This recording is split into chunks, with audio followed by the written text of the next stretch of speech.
أعوذ بالله من الشيطان الرجيم بسم الله الرحمن الرحيم الصلاة والسلام على رسول المؤمنين وعلى آله الفائزين أما بعد. ഏറ്റവും പ്രിയങ്കരനായ എൻ്റെ ഗുരുഭൂതൻ ഉമർ സുല്ലമി അവറുകളെ, സദസ്സിലിരിക്കുന്ന എൻ്റെ മറ്റൊരു ഗുരുഭൂതൻ ഡോക്ടർ കുഞ്ഞാലി സാർ അവറുകളെ, എൻ്റെ ഗുരുതുല്യനായ അഹമ്മദ് കുട്ടി സാർ അവറുകളെ, ISMൻ്റെ ഭാരവാഹികളെ, എൻ്റെ പ്രിയപ്പെട്ട സുഹൃത്തുക്കളെ, സഖാക്കളെ, വളരെ പ്രമാദമായൊരു ചർച്ചയാണ് നടക്കുന്നത്. ഒരുപാട് പോയിന്റുകൾ ഇവിടെ ഇതിൻ്റെ അവതാരകൻ വിശദീകരിക്കുകയുണ്ടായി. എൻ്റെ അഭിപ്രായത്തിൽ പല പോയിന്റുകളും ഒന്നുകൂടി വിശാലമായ ചർച്ചയ്ക്ക് പാത്രമാക്കണം. അതിൻ്റെ പോരായ്മ കൊണ്ടല്ല, നേരത്തെ തങ്ങൾ പറഞ്ഞതുപോലെ ഒരു മഹല്ല് എന്നത് ഒരു അയൽവാസിയെ പോലെയാണ്. ഒരു അയൽവാസി എന്ന് പറയുന്നത് ഒരു ഹദീസിൻ്റെ വ്യാഖ്യാന പ്രകാരം ആരാണ് അയൽവാസി എന്ന് ചോദിച്ചപ്പോൾ അടുത്തുള്ള 40 കുടുംബങ്ങളിലുള്ള ആളുകളും അവിടെ വളർത്തുന്ന പട്ടികളും പൂച്ചകളും ഒക്കെ ഈ വീടിൻ്റെ അയൽവാസിയുടെ പരിധിയിൽ പെടും എന്ന് പറഞ്ഞതുപോലെ നമ്മളൊക്കെ ആഗ്രഹിക്കുന്ന ഒരു ആശയമാണ് തങ്ങളിവിടെ എടുത്തിട്ടത് എന്ന കാര്യത്തിൽ സംശയമില്ല. ഇതൊക്കെ എത്രമാത്രം നടപ്പിലാവുക എന്നുള്ളതാണ് നമ്മൾ ചിന്തിക്കേണ്ടത്, ആവശ്യമാണ്, പ്രത്യേകിച്ചും ഭീഷണി നേരിടുന്ന ഒരു സന്ദർഭത്തിൽ. പക്ഷെ നമ്മളിപ്പോൾ ഈ നവോത്ഥാനം, ഈ വാക്കിപ്പോൾ പത്രം തുറന്നാലും റേഡിയോ തുറന്നാലും എവിടെയും നവോത്ഥാനം നവോത്ഥാനം എന്ന് പറയുന്നത് കേൾക്കാം. പക്ഷെ ഇതിൻ്റെ അർത്ഥം നമുക്ക് ആരും അങ്ങനെ അറിയിച്ചിട്ടൊന്നുമില്ല. ഒരാൾ നവോത്ഥാനം പറയുകയാണെങ്കിൽ ഞാനും നവോത്ഥാനം പറയുന്നു എന്ന അടിസ്ഥാനത്തിലാണ് ഇത് പറയുന്നത്. അതുപോലെ ഓരോ വിഭാഗത്തിനും അവരുടേതായ ഒരു നവോത്ഥാനം, ഞങ്ങൾ നവോത്ഥാനത്തിൻ്റെ ആളുകളാണ്, നിങ്ങളല്ല എന്ന് പറയുന്നതിൽ വാശി പിടിക്കുന്ന ആളുകളാണ്. സുന്നികൾക്കൊരു നവോത്ഥാനമുണ്ട്, മുജാഹിദുകാർക്ക് വേറെ നവോത്ഥാനമുണ്ട്. സുന്നികൾ നവോത്ഥാനം പറയുമ്പോൾ ഷെയ്ഖ് സൈനുദ്ദീൻ മഖ്ദൂമും അംബറും തങ്ങളും ആലി മുസ്ലിയാരും അങ്ങനെ എല്ലാവരുടെയും പേരും പറഞ്ഞുകൊണ്ട് അവരവരുടെ നവോത്ഥാനം പറഞ്ഞ് കുറച്ച് കഴിഞ്ഞാൽ പിന്നെ അവരവിടെ നിർത്തി. പിന്നെ മുജാഹിദ് നവോത്ഥാനം പറയുമ്പോൾ വക്കം മൗലവിയുടെ അവിടുന്ന് അങ്ങോട്ട് തുടങ്ങും. ഇവരെല്ലാവരും കൂടി ഒരു നവോത്ഥാനം എപ്പോഴാണോ പറയുന്നത് അപ്പോഴാണ് യഥാർത്ഥത്തിൽ ഒരു നവോത്ഥാനം ആവുകയുള്ളൂ. അപ്പോൾ ആ നിലയ്ക്ക് നമ്മുടെ മനസ്സുകൾ ഒരുപാട് കുളിർക്കേണ്ടതുണ്ട്. നമ്മളിവിടെ ഞാനൊരു സംഘടനയുടെ നാളായിട്ട് വന്നതല്ല. ഇനി നാളെ പത്രത്തിൽ വരും ഞങ്ങളാരെയും അദ്ദേഹത്തെ പറഞ്ഞയച്ചിട്ടില്ല എന്ന് വന്നാൽ അതും ഒരു പ്രശ്നമാണ്. ഞാൻ എൻ്റെ സുഹൃത്ത് അമ്മാനെ ക്ഷണിച്ചു, പരിപാടിയുണ്ട് വരണമെന്ന് പറഞ്ഞു, ഞാൻ വന്നു. നമ്മളങ്ങനെ സ്ഥിരമായിട്ട് കാണുന്നവരാണ്, അല്ലാതെ ഇവിടെ വെച്ച് മാത്രം കാണരുതെന്നുള്ള വാശിയൊന്നും നമുക്ക് ആർക്കും ഇല്ലല്ലോ. പണ്ടൊക്കെ ഇപ്പോൾ ഈ തങ്കന്മാർ വരുമോ, എത്ര വിളിച്ചാലും ഇതുപോലെ പരിപാടിക്ക് വരുമോ? അപ്പോൾ അവരൊക്കെ മാറുന്നു. പിന്നെ അപ്പോൾ നിങ്ങളും മാറണം. നമ്മൾ ഈ തൗഹീദും ശിർക്കൊന്നും വല്ലാതെ ചൂടാക്കി അതിൻ്റെ പേരിൽ അങ്ങോട്ടും ഇങ്ങോട്ടും ഒരു പ്രശ്നം ഉണ്ടാക്കേണ്ട കാര്യമില്ല. ഇപ്പോൾ നല്ല കാര്യം ചെയ്താൽ അതൊക്കെ മതം തന്നെയാണ്, ഒരു സംഗതിയില്ല. ഒരു പാവപ്പെട്ടവനൊന്ന് സഹായിച്ചാൽ, ഒരു പാലിയേറ്റീവ് കെയർ യൂണിറ്റിൽ നിങ്ങൾ അംഗമായാൽ, അത് ഹിന്ദു നടത്തിയാലും ഇസ്ലാം നടത്തിയാലും ക്രിസ്ത്യാനി നടത്തിയാലും അത് ഇസ്ലാമാണ്. ഒരു സാന്ത്വനത്തിൽ നിങ്ങൾ ഒരു പാവപ്പെട്ടവനെ സഹായിക്കുക എന്ന് പറഞ്ഞാൽ അതാണ് ഇസ്ലാം. അല്ലാതെ ഈ സ്റ്റേജ് കെട്ടിപ്പടുത്ത് അവിടെ ഇങ്ങനെ വെറുതെ അങ്ങോട്ടും ഇങ്ങോട്ടും ശിർക്കും തൗഹീദും ചർച്ച ചെയ്ത് ടൈം വേസ്റ്റ് ആക്കിയിട്ട് എന്ത് കിട്ടാനാണ്? ഇവിടെ മനുഷ്യർ ഇസ്ലാം എന്താണ് എന്ന് മറ്റുള്ളവർക്ക് കാണിച്ചു കൊടുക്കണമെങ്കിൽ നമ്മൾ കെട്ടിപ്പൂട്ടിയ ഈ മതിലുകളൊക്കെ പൊട്ടിച്ചു കളയണ്ടേ? ഇവിടെ ഐക്യം എന്ന് നമ്മൾ പറയും, മുസ്ലിം ഐക്യം. എന്താ ഈ ഐക്യം ഉണ്ടാക്കിയിട്ട് ഇത്ര കാലം ഉണ്ടായിട്ട് നമുക്കത് ഉണ്ടാക്കാൻ കഴിഞ്ഞിട്ടുണ്ടോ? പിന്നെ വെറുതെ എന്തിനാ ടൈം ഇനിയും വേസ്റ്റ് ആക്കുന്നത്? നിങ്ങൾ മുജാഹിദാണ്, മുജാഹിദിൻ്റെ മാർഗത്തിൽ നിങ്ങൾ നല്ല കാര്യങ്ങൾ ചെയ്യണം. മുജാഹിദ് ഒരുപാട് നല്ല കാര്യം ചെയ്തിട്ടുണ്ടല്ലോ. ഇപ്പോൾ PSM കോളേജ്, ഈ കോളേജുകളൊക്കെ ഉണ്ടാക്കി ഞങ്ങളൊക്കെ അവിടെ പഠിച്ചതാണല്ലോ, ഞങ്ങൾക്കൊരു മോശം ഉണ്ടായിട്ടല്ലോ, അല്ലെങ്കിൽ ഞങ്ങളവിടേക്ക് പോകാതിരുന്നിട്ടല്ലോ അത് മുജാഹിദ് ഉണ്ടാക്കിയതാണ്. ഞാൻ എൻ്റെ സുന്നി ഒരു കോളേജ് ഉണ്ടാക്കിയാൽ അവിടെ മുജാഹിദുകാരായ ആളുകൾ വരില്ലേ? ഇപ്പം എന്നെ അക്കലാലൊക്കെ പഠിപ്പിച്ച അധ്യാപകനാണ് ഇവിടെ ഇരിക്കുന്നത്. ആ അധ്യാപകൻ്റെ അധ്യാപനത്തെക്കാളും അദ്ദേഹത്തോടുള്ള എൻ്റെ ആത്മബന്ധത്തെക്കാളും മറ്റൊരു സംഘടനാ ബന്ധമുണ്ടോ? അതില്ല. നമ്മുടെ ഉമ്മയോ ഉപ്പയോ നമ്മുടെ സഹോദരി സഹോദരന്മാരോ ഏത് സംഘടന ആവട്ടെ, നമ്മുടെ അധ്യാപകൻ ഏത് മതക്കാരനാവട്ടെ, ഏത് ശത്രു തന്നെ ആവട്ടെ, പക്ഷേ നമ്മൾ കാണിക്കേണ്ട ഒരു ആത്മീയമായ ബന്ധങ്ങളുണ്ടല്ലോ, ആ ബന്ധമാണല്ലോ പ്രവാചകനായ റസൂൽ സല്ലല്ലാഹു അലൈഹി വസല്ലം പഠിപ്പിച്ചിട്ടുള്ളത്. അദ്ദീനു ഹുവൽ ഇഹ്സാൻ, മറ്റുള്ളവർക്ക് ചെയ്യുന്ന ഗുണകാംക്ഷയാണ്. ആ ഗുണകാംക്ഷ എന്നുള്ളത് ഒരു മതക്കാരനെയും പറഞ്ഞിട്ടില്ലല്ലോ. ഇതൊക്കെ നമ്മൾ ഇല്ലാതാക്കി വലിച്ചെറിഞ്ഞ് ഈ മതം എന്ന് പറയുന്നത് എന്തോ എൻ്റെത് എൻ്റെ കുടുംബത്തിൻ്റെയും ഞാനും തട്ടാനും പൂച്ചയും എന്ന് പറഞ്ഞതുപോലെ ഞങ്ങൾക്ക് പോകാനുള്ളതാണ്, നിങ്ങൾക്കതിൽ ബന്ധമില്ല എന്ന് പറഞ്ഞ് മതത്തെ നമ്മളല്ലേ ഇങ്ങനെ കുടുസാക്കി മാറ്റിയത്. അതുകൊണ്ട് ഇതിൻ്റെ പോയിന്റ്സുകൾ എഴുതിയ ആളുകളോട് എനിക്ക് പറയാനുള്ളത്, അത് റീറൈറ്റ് ചെയ്യണം. കാരണം നമ്മൾ മതം എന്ന് പറഞ്ഞുകൊണ്ട് മതത്തിൽ നിന്ന് മറ്റുള്ളവരെ മാറ്റി നിർത്തിയിട്ട് ഒരു കാര്യവുമില്ല. എല്ലാവരും, കാരണം ഇസ്ലാമിൻ്റെ അടിസ്ഥാന തത്വം തന്നെ പ്ലൂരലിസമാണ്, ബഹുസ്വരതയാണ്.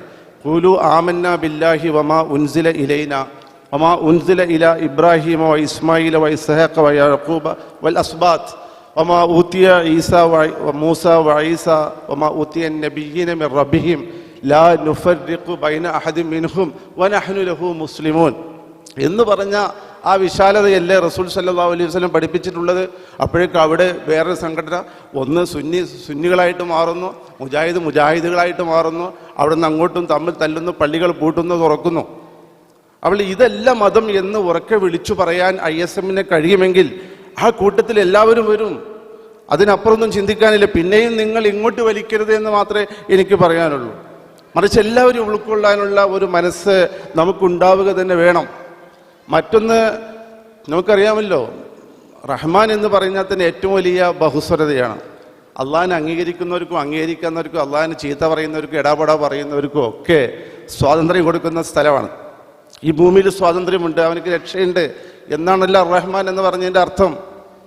നേരെ മറിച്ച് നമുക്ക് സൗദി അറേബ്യയിൽ പോയിട്ട് അവിടുത്തെ രാജാവിനെതിരെ പറയാൻ പറ്റില്ല. പക്ഷെ ഞാൻ പറയപ്പോഴും ഇന്ത്യയാണ് അള്ളാഹു അർ-റഹ്മാൻ എന്ന് പറഞ്ഞ ഒരു രാജ്യം, ആ ഒരു സ്ഥലം ഇന്ത്യ ഒരു ലാൻഡ് ഉണ്ടെങ്കിൽ അത് ഇന്ത്യയാണെന്ന് എനിക്ക് തോന്നിയിട്ടുണ്ട്. കാരണം അവിടെ ആരും പറയാം. മോഡി എന്തെല്ലാം വിളിച്ചു പറയാം, ആരെങ്കിലും ചോദിക്കുമോ? രാഹുൽ ഗാന്ധി എന്തെല്ലാം വിളിച്ചു പറയാം, ആരെങ്കിലും ചോദിക്കുമോ? അപ്പം വിശാലമായ ഒരു അർത്ഥത്തിലേക്ക് നമ്മുടെ മതത്തെ റീറൈറ്റ് ചെയ്യേണ്ടത് വളരെ അത്യാവശ്യമാണ്. ഒരു റീവിസിറ്റിംഗ് ഓഫ് ഹിസ്റ്ററി തന്നെ വേണം. ഹിസ്റ്ററി എന്ന് പറയുന്നത് പണ്ട് ഗ്രന്ഥങ്ങളിൽ എഴുതിയത് മാത്രമാണ് ചരിത്രം എന്ന് പറഞ്ഞുകൊണ്ട് അത് പഠിപ്പിച്ചുകൊണ്ടാണ് നമ്മൾ വിഭാഗീയത ഉണ്ടാക്കുന്നത്. ഒരു കൂട്ടർ പറയും സൂഫിസം അത് ഇസ്ലാമെന്ന് പുറത്താണ്, ഒരു കൂട്ടർ പറയും ഇൽമുൽ കലാം അത് ഇസ്ലാമെന്ന് പുറത്താണ്. എല്ലാം ഉൾക്കൊള്ളുന്ന ഒന്നായി ഇസ്ലാമിനെ കാണുക തന്നെയാണ് നല്ലത്. ഏതു മതത്തിലും നമ്മൾ ഒരു മതത്തെ ഇപ്പോൾ നമ്മൾ തർക്കമുണ്ടാക്കാറുണ്ട്, വിവാദം. ഇസ്ലാം, ഹിന്ദുമതം, കമ്മ്യൂണിസം എന്ന് പറഞ്ഞ് ഭയങ്കര സംവാദങ്ങൾ.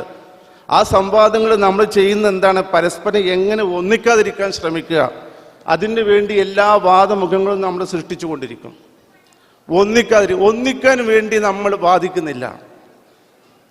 ഹിന്ദു മതത്തിൽ ഇസ്ലാമിനെ കുറിച്ച് ഒരുപാട് കാര്യങ്ങൾ പറയുന്നുണ്ടല്ലോ, ക്രിസ്തു മതത്തിൽ ഒരുപാട് കാര്യങ്ങൾ ഇസ്ലാമുമായി അടുപ്പമുണ്ടല്ലോ. അപ്പോൾ എല്ലാ മതങ്ങളും ഒരു സോഴ്സിൽ നിന്ന് തന്നെയാണല്ലോ ഖുർആൻ പറയുന്നത്. അങ്ങനെ എന്തുകൊണ്ട് നമുക്ക് പ്രസംഗിച്ചു കൊടുത്തുകൂടാ?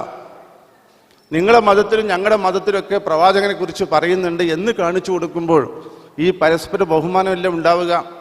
നേരെ മറിച്ച് നമ്മൾ വലിയ വാദപ്രതിവാദം നടത്തി, എൻ്റെ ഇസ്ലാം ലക്കും ദീനുക്കും വലിയ ദീൻ, എല്ലാ ദീനേക്കാളും വലുത് വലിയ ദീൻ എൻ്റെതാണ് എന്ന അർത്ഥത്തിൽ നമ്മൾ ദുർവ്യാഖ്യാനം ചെയ്ത് നമ്മുടെ മതത്തെ മറ്റുള്ളവരുടെ ഇടയിൽ നമ്മൾ ഓവറാക്കി കാണിച്ചുകൊണ്ട് അങ്ങനെ ഒന്നുമില്ലല്ലോ.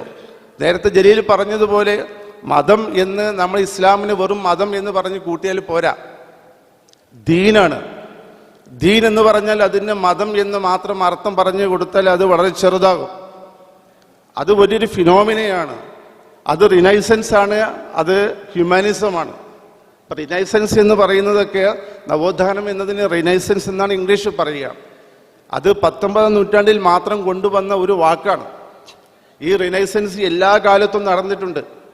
അത് കൺഫ്യൂഷ്യസ് മുതൽ ലാവോയിസം മുതൽ അതുപോലെ ശ്രീബുദ്ധൻ മുതൽ ഇങ്ങനെയുള്ള ഒരുപാട് ആളുകളിലൂടെ വന്നതാണ്. ഹിന്ദുമതത്തിലെ ഏറ്റവും വലിയ പുനരുദ്ധാരകൻ എന്ന് പറയുന്നത് നമുക്ക് സ്വാമി വിവേകാനന്ദനാണ്. കേരളത്തിൽ അത് ശ്രീനാരായണ ഗുരുവാണ്. അതുപോലെ ഇസ്ലാമിൽ വളരെ നേരത്തെ തന്നെ വലിയ സൂഫികളൊക്കെ നവോത്ഥാനം സൃഷ്ടിച്ച ആളുകളാണ്. മുജദ്ദിദ് അൽഫസാനി എന്ന പേരിന് അർഹനായ ഷെയ്ഖ് സർഹിന്ദി വരെ ഈ ലിസ്റ്റിലുണ്ട്. അതുകൊണ്ട് നമ്മൾ ഈ ചരിത്രത്തെ നമ്മൾ ഒന്നുകൂടി നന്നായിട്ട് വായിക്കണം. കാരണം ഇന്ന് ഇസ്ലാമിക ചരിത്രം എന്ന് നമ്മൾ പറയുന്നത് കുറേ യുദ്ധചരിത്രങ്ങളാണ്. അപ്പം നമ്മൾ വിചാരിച്ചു ഇസ്ലാം എന്ന് പറയുന്ന കുറേ യുദ്ധങ്ങളുടെ ചരിത്രമാണ് എന്ന്.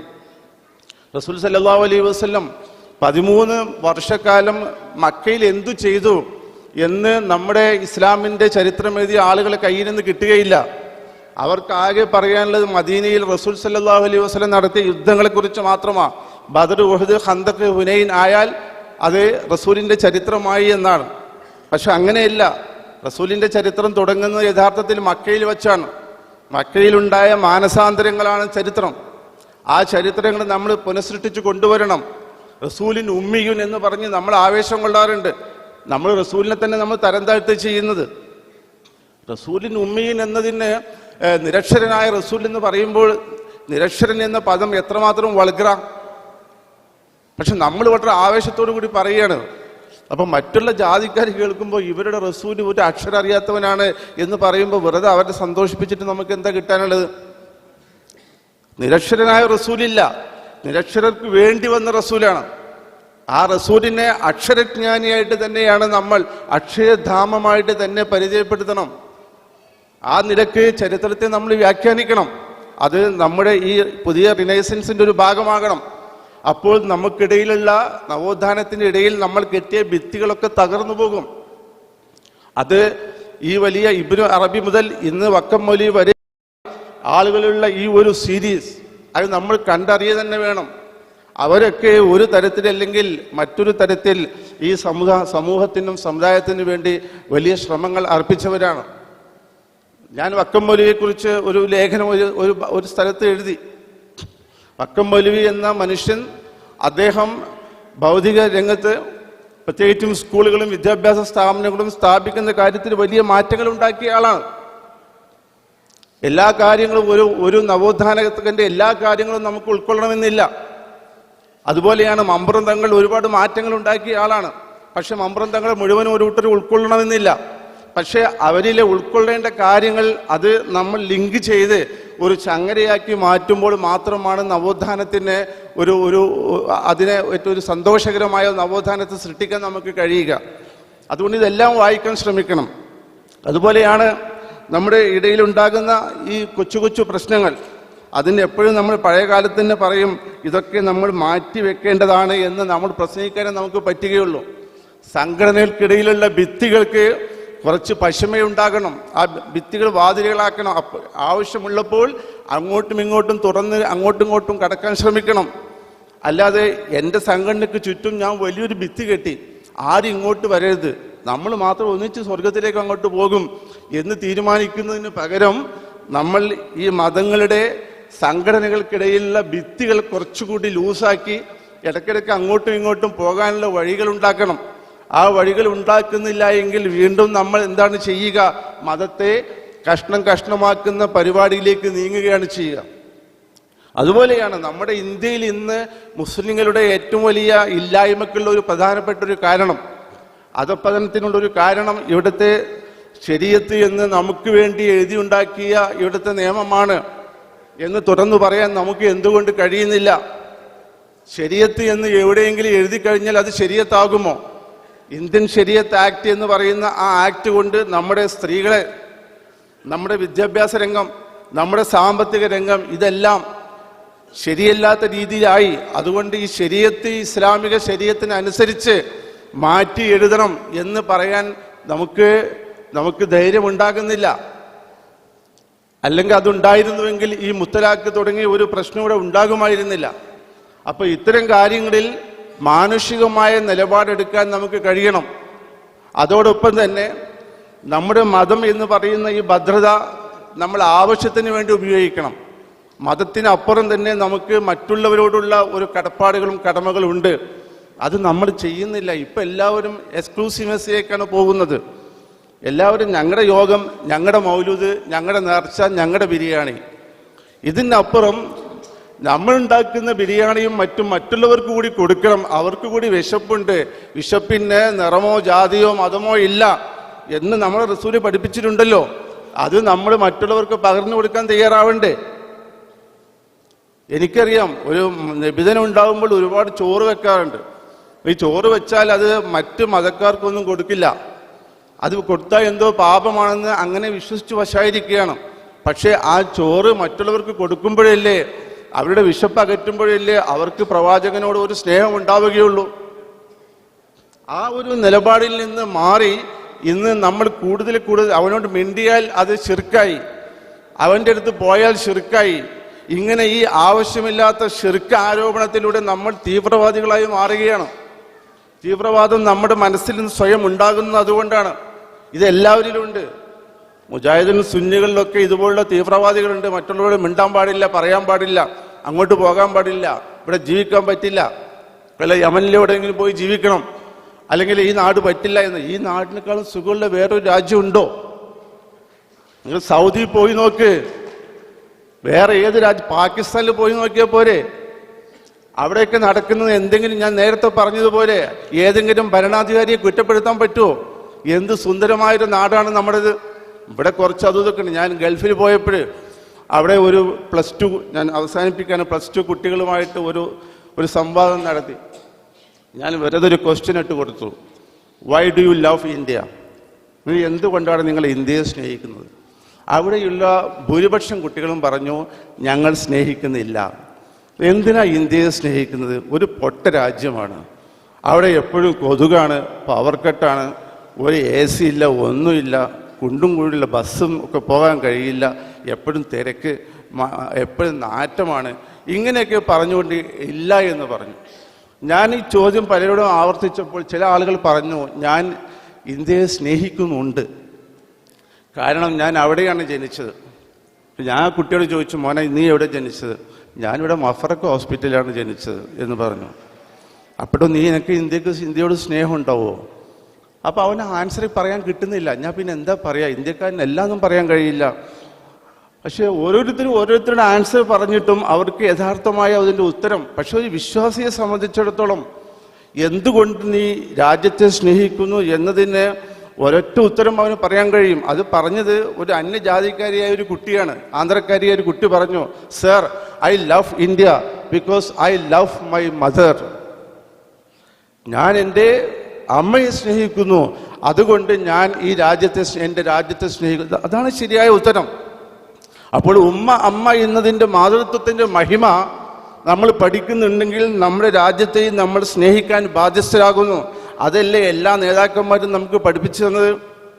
വക്കം മൗലവി പഠിപ്പിച്ചത് അതാണ്, മൊയ്തു മൗലവി പഠിപ്പിച്ചു തന്നത് അതാണ്, KM മൗലവിയും അതുപോലെ എല്ലാ മഹാന്മാരും, അമ്പറും തങ്ങളടക്കമുള്ള എല്ലാ ഈ രാജ്യത്തു നിന്ന് വന്നുപോയ എല്ലാവരും പഠിപ്പിച്ചത് ഈ ഒരു മഹാരാജ്യത്തെ മുക്തകണ്ഠം മനസ്സറിഞ്ഞ് സ്നേഹിക്കാൻ വേണ്ടി തന്നെയാണ്. അതുകൊണ്ടാണ് നമ്മൾ മഹാത്മാഗാന്ധിയെ സ്നേഹിക്കുന്നത്, നെഹ്റുവിനെ സ്നേഹിക്കുന്നത്. അതിനൊന്നും ഒരിക്കലും ഒരു മതത്തിൻ്റെ വരയ്ക്കാൻ കഴിയില്ല. അതുപോലെയാണ് നമ്മൾ ഓരോ രാജ്യത്തും ഓരോ ഭാഗത്തുള്ള ആളുകളുടെ സംസ്കാരം സ്വീകരിക്കുന്നു. കേരളീയ മുസ്ലിം എന്ന് പറഞ്ഞാൽ അത് കേരളത്തിലെ മുസ്ലിം തന്നെയാണ്. നമ്മളിവിടുത്തെ പാട്ടോ മാലയോ മൗലിദോ പോയി നമ്മൾ ഉത്തരേന്ത്യയിൽ പോയി ഡൽഹിയുടെ ആ ജുമാ മസ്ജിദിൻ്റെ അവിടെ പോയി ചൊല്ലിയാൽ എന്താ അവർ പറയുക? തും പാഗൽ ഹേ എന്ന് പറയുള്ളൂ. കാരണം അവിടുത്തെ ഇസ്ലാമിക സംസ്കാരം എന്ന് പറയുന്നത് കവാലിയും ഗസലും ഒക്കെ നിറഞ്ഞൊരു സംസ്കാരമാണ്. ആ സംസ്കാരം ഇറാനിൽ വേറെയാണ്, അറേബ്യയിൽ വേറെയാണ്. അപ്പോൾ അവിടെയൊക്കെ വ്യത്യസ്ത സംസ്കാരങ്ങൾ ഉണ്ടായത് ഇസ്ലാമിനെ കാലവുമായിട്ടും അതുപോലെ സംസ്കാരവുമായിട്ടും നമ്മൾ സന്നിവേശിപ്പിച്ചത് കൊണ്ടാണ്, ബന്ധപ്പെടുത്തിയത് കൊണ്ടാണ്. നമ്മുടെ ഈ ഷർട്ടും നമ്മുടെ ഈ താടി എന്ന് പറഞ്ഞാൽ കേരളക്കാരുടെ താടി ഇത്ര ഇതുപോലെ ഇന്നത്തെ കാണുന്ന വലിയ വലുപ്പമൊന്നും ഉണ്ടായിരുന്നില്ല. ഒരു ചെറിയ താടി, ഒരു ചെറിയ തൊപ്പി ഇട്ടെങ്കിലും ഇട്ടു. അത്യാവശ്യം നല്ലൊരു തുണിയും കുപ്പായം ഇട്ട് നടക്കുന്ന നമ്മൾ ഉത്തരേന്ത്യയിൽ പോയാൽ അവർ പറയും തുണി ഇട്ടാൽ ഹറാമാണ്, നിങ്ങൾ പൈജാമ ഇടണമെന്ന് പറയും. എവിടെയാണ് നമ്മുടെ നിയമങ്ങളെന്ന് എനിക്കറിയില്ല. നമ്മൾ ഓരോ നാട്ടിലെ സംസ്കാരം അനുസരിച്ച് ജീവിക്കുന്നു. നമ്മുടെ ഈ സദ്യ ഉണ്ടല്ലോ, ഈ സദ്യ അത് ഖുർആനിലും സുന്നത്തിലും പറഞ്ഞതുപോലെയാണോ നമ്മൾ വെച്ചിരിക്കുന്നത്? നമ്മൾ ആലോചിച്ച് നോക്ക്. സദ്യക്ക് ഇല എങ്ങനെ വെക്കണം എന്നൊരു നിയമമുണ്ട്. ഇല ഒരു ഭാഗത്തേക്ക് വെക്കാൻ പറ്റുള്ളൂ, മറിച്ച് വെച്ചാൽ നമുക്ക് നരകത്തിലാവുന്ന പ്രശ്നമില്ല. ഒരു കിതാബിലും പറഞ്ഞിട്ടില്ല ഇല എങ്ങനെ വെക്കേണ്ടതെന്ന്. അതിലുള്ള ഓരോ കൂട്ടാനുകളും എന്നെന്ന സ്ഥലത്ത് വെക്കണമെന്ന് നിയമമുണ്ട്. ഓരോന്ന് എലിശ്ശേരും പുലിശ്ശേരും കൂട്ടാനുകൾ എവിടെയൊക്കെ വെക്കണം എന്നൊരു നിയമമുണ്ട്. അതുപോലെ നമുക്ക് ഹോട്ടലിൽ വെച്ചു തരുള്ളൂ. അത് വെച്ചില്ല എങ്കിൽ ഇസ്ലാമിനെതിരായി തീരുമോ? ഇസ്ലാമിനെതിരായി തീരില്ല. അത് ഇവിടുത്തെ സംസ്കാരമാണ്. അങ്ങനെ വെച്ചില്ല എങ്കിൽ ദൈവങ്ങൾ കോപിക്കും. ദേവന്മാർക്ക് ഇഷ്ടമുണ്ടാവില്ല. ദേവന്മാരുടെ ഭക്ഷണമാണ് ഈ സദ്യ എന്ന് പറയുന്നത്. നമ്മൾ ആരെങ്കിലും തിന്നുന്നത് അങ്ങനെ നോക്കിയിട്ടാണോ? അല്ല, നമ്മൾ തിന്നുന്നത് നമ്മുടെ നാട്ടിൻ്റെ സാംസ്കാരികമായ നമ്മുടെ കാലാവസ്ഥക്കനുസരിച്ചും നമ്മുടെ ജീവിത രീതിക്കനുസരിച്ചുള്ളൊരു ഭക്ഷണമായിട്ടാണ്. അതുകൊണ്ട് നമ്മളതിനെ കഴിക്കുന്നു. ഇതാണ് പ്ലൂരലിസം എന്ന് പറയുന്നത്. അതൊക്കെ നമ്മൾ നോക്കി അത് കിതാബിലുണ്ടോ ഇല്ലേ എന്ന് നോക്കി പഠിച്ച് വരുമ്പോഴേക്കും നമ്മൾ വിശന്ന് വലയും എന്നല്ലാതെ നമുക്ക് ഈ സംസ്കാരവുമായി ഒരു സംസ്കൃതിയുമായി യോജിച്ചു പോകാൻ കഴിയില്ല. അതുകൊണ്ട് കേരളത്തിലെ മുസ്ലിങ്ങളായ നമുക്ക് നമ്മുടെ നവോത്ഥാനം എന്ന് പറയുന്നത് ഈ കാലത്തെ അറിയണം, ഈ മണ്ണിനെ അറിയണം, ഇവിടുത്തെ സംസ്കൃതിയെ അറിയണം. അങ്ങനെ അറിയുമ്പോൾ മാത്രമാണ് നമുക്ക് മുന്നോട്ട് പോകാൻ കഴിയുക. കമ്മ്യൂണിസ്റ്റ് പാർട്ടി എന്ന് പറയുന്നത് യൂറോപ്പിലെ കമ്മ്യൂണിസ്റ്റ് പാർട്ടിയാണോ ഇവിടെയുള്ളത്? അതല്ല റഷ്യയിലെ കമ്മ്യൂണിസ്റ്റ് പാർട്ടിയാണോ? അവിടെയുള്ള ഏകാധിപത്യമോ സ്വേച്ഛാധിപത്യമോ ഒന്നും ഇവിടെയില്ല. ഇവിടെ ജനാധിപത്യ കമ്മ്യൂണിസമാണ്. അപ്പോൾ അത് വ്യത്യാസമാണ്, ഇന്ത്യക്കനുസരിച്ച് പാകപ്പെടുത്തിയതാണ്. അപ്പോൾ ആ നിലക്ക് നമ്മൾ എല്ലാം നമ്മുടെ മണ്ണിനനുസരിച്ച് പാകപ്പെടുത്തി, അങ്ങനെയാണ് സൂഫികളായ ആളുകൾ, ഷെയ്ഖ് സൈനുദ്ദീൻ മഖ്ദൂം അടക്കമുള്ള ആളുകൾ ഇവിടെ മതപ്രചാരണം നടത്തിയത്. കോഴിക്കോട്ടെ കാദിമാർ അങ്ങനെയാണ് ചെയ്തത്. അപ്പോൾ ആ രീതിയിലേക്ക് നമ്മൾ മുന്നോട്ട് പോകുമ്പോൾ നമുക്ക് ഒന്നിച്ചിരിക്കാം, ഒരു പ്രശ്നവുമില്ല. ഈ ചർച്ച മുന്നോട്ട് തന്നെ പോകണം. നമുക്ക് ISM ആകട്ടെ, SYS ആകട്ടെ, ഏതാവട്ടെ, എല്ലാവരും ഒരുമിച്ച് നിന്നുകൊണ്ട് തന്നെ മുന്നോട്ട് പോകുമ്പോൾ എല്ലാവർക്കും അവരുടെ സംഘടനാ പ്രവർത്തനങ്ങൾ സ്വതന്ത്രമായി നടത്താൻ കഴിയും. കുറച്ച് കഴിയുമ്പോൾ കഴിയാത്ത അവസ്ഥ വരാൻ പോവുകയാണ്. അത് വരുന്നതിന് മുമ്പായിട്ട് നമുക്ക് ചിന്തിക്കേണ്ട ഒരു സമയമാണ്. അതിന് ഈ ഒരു സമ്മേളനം വഴിയൊരുക്കി എന്നറിഞ്ഞതിൽ എനിക്ക് വളരെ സന്തോഷമുണ്ട്. എൻ്റെ സർവ്വഭാവങ്ങളും നേരുന്നു.